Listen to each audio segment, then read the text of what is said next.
Ketika logika berhenti, rasa menjadi segalanya. Sebuah self-concept. Segala yang kita ketahui tentang diri kita, semua apa yang kita pelajari, kita percayai, terekam dalam hard drive kepribadian kita, yaitu di dalam self-concept kita. Self-concept mendahului dan memprediksi tingkat performance dan efektivitas apapun yang kita lakukan. Hukum timbal balik membuat tingkah laku nyata kita akan selalu konsisten dengan self-concept yang terdapat di dalam diri.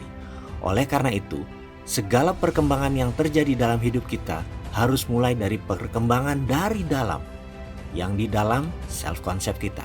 Manusia memiliki self-concept keseluruhan yang terdiri dari semua hal yang kita percayai tentang diri kita dan tentang kemampuan kita. Serangkaian kepercayaan ini terdiri dari semua pengalaman, semua keputusan yang pernah diambil, semua keberhasilan, semua kegagalan, ide berbagai informasi, emosi, dan pendapat tentang hidup kita sampai hari ini. Self-concept menentukan bagaimana apa yang kita pikirkan dan rasakan tentang diri kita dan mengukur seberapa baik kinerja kita secara umum. Sebagai contoh, kita memiliki sebuah self-concept tentang seberapa sehat dan seberapa bugarnya kita dan seberapa banyak kita makan serta berolahraga. Kita memiliki sebuah self-concept tentang betapa disenanginya dan populernya kita di antara orang lain, terutama di kalangan kaum lawan jenis. Kita juga memiliki sebuah self-concept tentang seperti apa kita sebagai seorang pasangan hidup atau sebagai orang tua bagi anak-anak kita. Dan seberapa baiknya kita sebagai seorang teman bagi para sahabat. Seberapa pandainya kita dan seberapa pintarnya kita di dalam belajar. Benar, kita juga memiliki sebuah self-concept bagi setiap jenis olahraga yang kita mainkan dan bagi setiap aktivitas yang kita ikuti, termasuk seberapa baiknya kita mengemudikan kendaraan. Kita pasti memiliki sebuah self-concept yang menentukan seberapa baiknya kita mengerjakan pekerjaan. Seberapa baiknya kita mengerjakan setiap bagian yang terdapat dalam pekerjaan kita. Kita juga memiliki sebuah self-concept yang menentukan seberapa besar penghasilan kita dan seberapa bijak kita menabung dan menginvestasikan. Area ini adalah sebuah area yang penting. Fakta menunjukkan bahwa kita tidak akan pernah dapat memperoleh penghasilan lebih banyak atau lebih sedikit dari tingkat pendapatan yang terdapat dalam self-concept kita. Jika kita ingin memperoleh uang lebih banyak lagi, kita harus ubah apa yang kita percayai tentang diri kita, terutama yang berkenaan dengan pendapatan dan uang. Kita akan banyak praktek ini sebentar lagi. Kembali ke self-concept. Untuk memasukkan self-concept yang baru ke dalam pikiran agar menjadi kemakmuran adalah nyata, maka hal yang akan diulang-ulang di dalam video ini adalah tentang self-concept. Salah satunya collapsing anchor. Apa itu?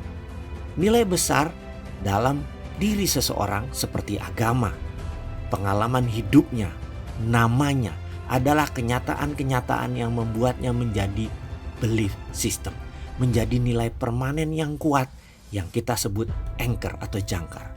Ada anchor-anchor kecil yang terjadi karena asumsi, karena katanya, karena pengalaman orang yang Anda percayai, karena tulisan yang Anda baca walaupun Anda tidak pernah alami, imajinasi-imajinasi, bayangan, rangkaian citra hasil rekayasa pikiran sendiri.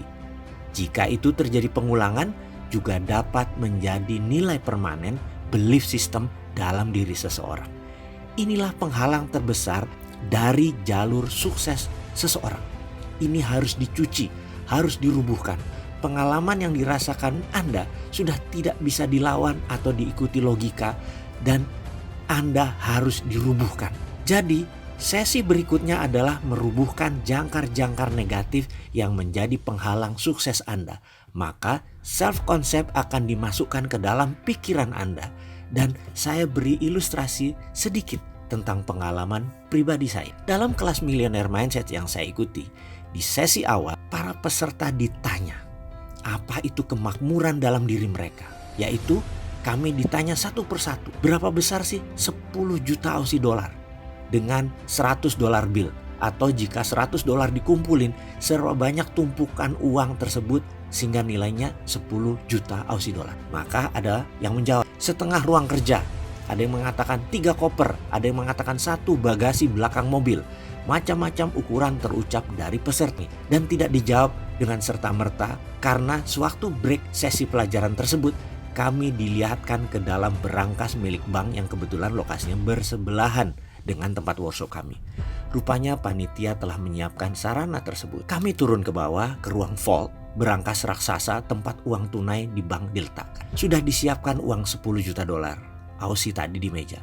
Kebanyakan peserta terkejut termasuk saya karena uang 10 juta dolar tersebut hanya seukuran koper kecil kayak beauty case, kayak koper make upnya para kaum ibu atau tas yang bisa masuk ke luggage di kapal terbang itu loh. Kecil sekali ukurannya. Ketika sesi pelajaran dimulai maka penekanan peserta adalah masalah tersebut.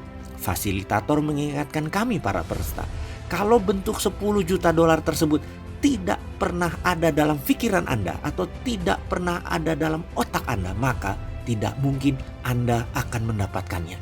Itulah yang dimaksud dengan self concept. Kalau self concept itu memiliki size atau ukuran dari 10 juta dolar tersebut, itulah pikiran kemakmuran.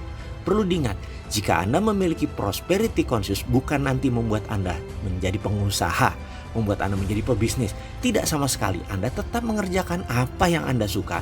Anda tetap profesional namun bisa kaya, bisa sangat kaya. Dan dasarnya adalah self concept ini. Bagaimana memasangnya? Kita lanjut setelah video ini.